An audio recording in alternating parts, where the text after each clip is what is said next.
hari yang mencekam, di mana Dale akan dieksekusi. Seolah akan ada hal buruk terjadi. Dale yang merasa waktunya akan segera berakhir, menitipkan tikus peliharaan Mr. Jingles kepada Paul. Namun Paul sedikit terganggu karena tidak mungkin saat eksekusi berlangsung, ia membawa seekor tikus di pundaknya. Lalu John menawarkan diri untuk membawa Mr. Jingles. Dia pun tidak keberatan akan hal itu. Akhirnya Paul beserta rekannya mengantar Dale ke ruangan eksekusi. Dia terkejut kalau melihat ternyata Percy lah yang akan memimpin jalannya eksekusi tersebut. Percy yang sangat benci terhadap sikap Dale mensabotase jalannya eksekusi. Dengan spons yang ia gunakan tidak dibasahi oleh air. Paul melihat sedikit kejanggalan. Ia tak melihat adanya tumpahan air di dekat ember. Ia memungkinkan spons yang Percy gunakan itu kering. Benar saja, ketika Percy memulai eksekusi, tak terkira yang terjadi pada Dale, ia malah berteriak sangat kesakitan. Kepalanya mengeluarkan asap yang sontak membuat para keluarga korban yang menyaksikan dibuat heran dan merasa jijik akibat bau hangus yang dikeluarkan oleh tubuh Dale. Sementara di sel, John serta Mr. Jingles yang ada di genggamannya merasakan apa yang Dale rasakan, kecuali Will yang berteriak kegirangan akibat bau hangus yang keluar dari ruangan eksekusi. Tubuh Dale pun terbakar, serta para penonton semua histeris ingin segera keluar ruangan. Setelah pemandangan yang mengerikan itu, Paul menghampiri sel milik John dengan mengungkapkan rasa kecewa. Begitu pula John ternyata sangat merasakan kepedihan yang Dale derita. Paul kemudian menanyakan di mana Mr. Jingles. John menjawab ia berlari ke arah pintu penjara khusus dan mungkin tak akan pernah kembali. Keesokan harinya, terbesit di pikiran Paul sebuah rencana untuk membawa John menyembuhkan istri Hal. Tibalah di mana mereka melaksanakan rencana itu. Paul dan Brutal menyiapkan sebuah obat tidur yang akan dicampurkan ke minuman yang diberikan kepada Will. Akhirnya Will yang terpancing untuk meminum minuman itu tertidur. Lalu Dan membukakan sel milik John dan melangkah pergi ke lorong Mile. Namun ternyata Will masih setengah sadar dan memegang tangan John. Seketika lampu menyala sangat terangnya. John melihat sebuah pemandangan mengerikan dan keji. Kisah hidup seorang Will. Will adalah orang yang selalu dicari oleh John, karena dialah yang ternyata bersalah atas kasus yang menimpanya. John yang tahu akan hal itu berkata pada Paul bahwa Will orang jahat. John yang merasa bingung lantas melanjutkan misi mereka.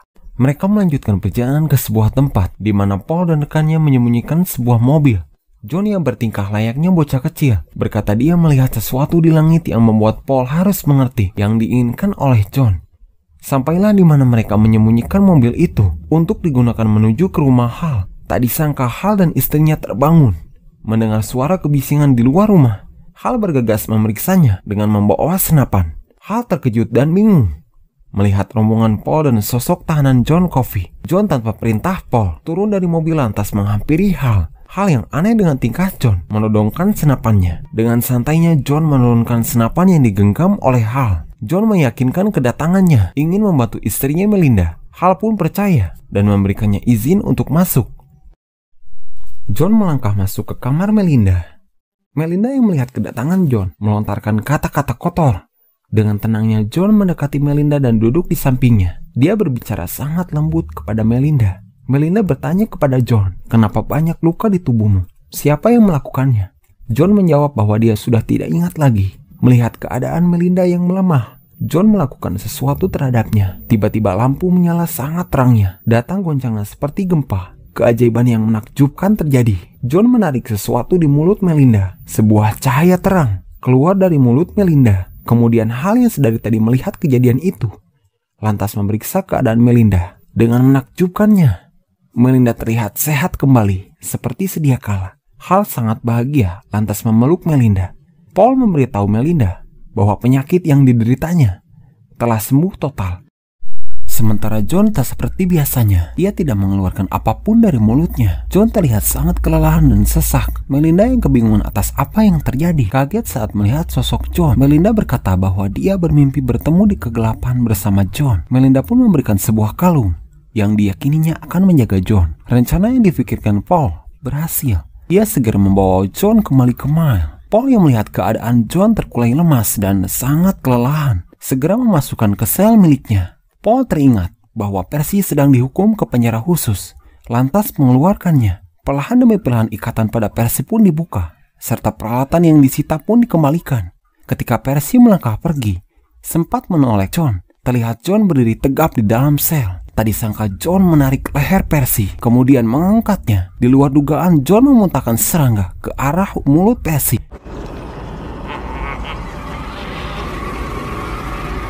Paul tercengang dan berteriak untuk meminta John melepaskan Percy. Setelah terlepas dari cekikan John, Percy seperti orang yang kebingungan. Tatapannya pun kosong. Will yang terbangun dari tidurnya melihat Percy melangkah di depan selnya. Will dengan spontan mengejek, melontarkan kata-kata kotor. Dengan mengejutkan, Percy menodongkan senjata dan menembak Will dengan sadis, hingga Will tewas. Seketika Paul yang melihat kejadian itu menjatuhkan Percy untuk mengamankannya. Serangga pun keluar dari mulut Percy. Paul yang keheranan lantas menghampiri John dan menanyakan apa yang dilakukannya. John mengulurkan tangannya kepada Paul dengan niat memberitahu apa yang terjadi. Terlihatlah sebuah bayangan. Ingatan dari Will yang faktanya dialah pelaku pembunuhan 2 anak gadis kecil di Louisiana. John hanya dituduh karena ada di tempat kejadian tersebut.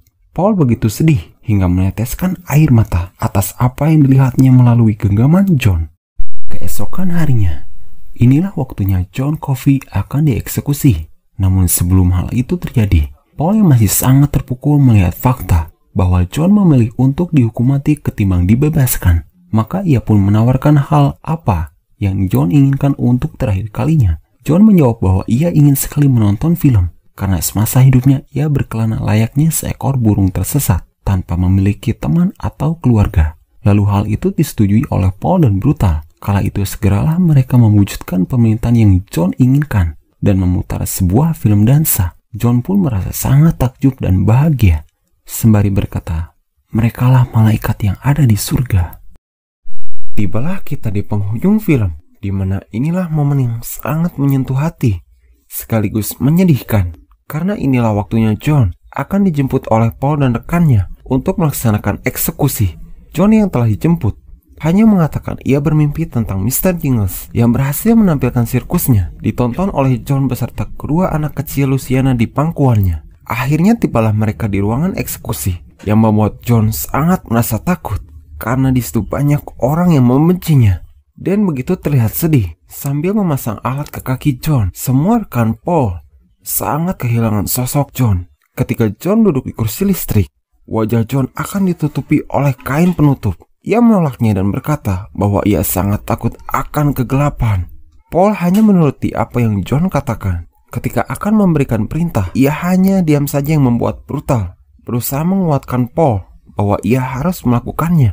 Sebelum itu ia berjabat tangan dengan John untuk pertama dan terakhir kalinya. Akhirnya dengan sekuat hati Paul dapat mengatakannya. Dan usai sudah eksekusi yang mereka lakukan. Hingga lama setelah kejadian tersebut, Paul memutuskan untuk berhenti dari pekerjaannya. Kini terwujud impian dari Percy yang telah pindah ke tempat yang bernama Briar Bridge. Namun disayangkan dalam keadaan tidak waras karena balasan apa yang dia lakukan pada tahanan Dale. Film pun beralih, terlihatlah sosok kakek tua yang sudah kita lihat di awal video. Ternyata itu adalah Paul yang sedang menceritakan sosok dirinya yang dahulu berada di Green Miles, serta melihat seseorang yang mempunyai keajaiban Tuhan, namun ia terpaksa harus mengeksekusinya karena tuntutan hukum. Mendengar cerita yang dikatakan Paul, Ellie ini merasa cerita tersebut sangat sulit dipercaya. Lalu Paul mengajaknya untuk berjalan-jalan.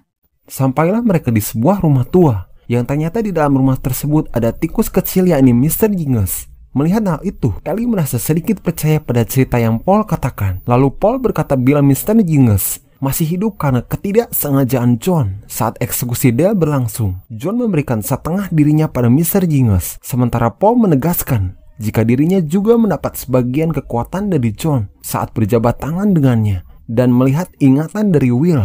Lalu Paul berkata bahwa ia telah hidup hingga umurnya yang sekarang 108 tahun. Itu bukanlah salah John, melainkan kesalahan dirinya. Akibatnya harus melihat semua teman, istri dan juga anaknya meninggalkannya satu persatu. Dan begitu pula dengan Ellie, yang akhirnya ia meninggal dunia, yang membuat Paul lagi-lagi harus melihat semua orang yang ia cintai meninggalkannya. Layaknya seorang tahanan hukuman mati di Green Miles yang tinggal menunggu kapan mereka akan dieksekusi. Usailah alur cerita film The Green Mass ini, dan inilah hal yang dapat kita pelajari dengan seksama, yakni manusia harus bisa bersinar layaknya sebuah lilin yang makin lama makin habis terbakar. Tapi setidaknya di usia yang pendek tersebut, kamu sudah berusaha menjadi seterang mungkin hingga dapat menyinari kegelapan. Sekian video alur cerita film versi biru tua. Jangan lupa untuk like, share, dan subscribe channel ini agar dapat berkembang. Terima kasih yang udah nonton. See you!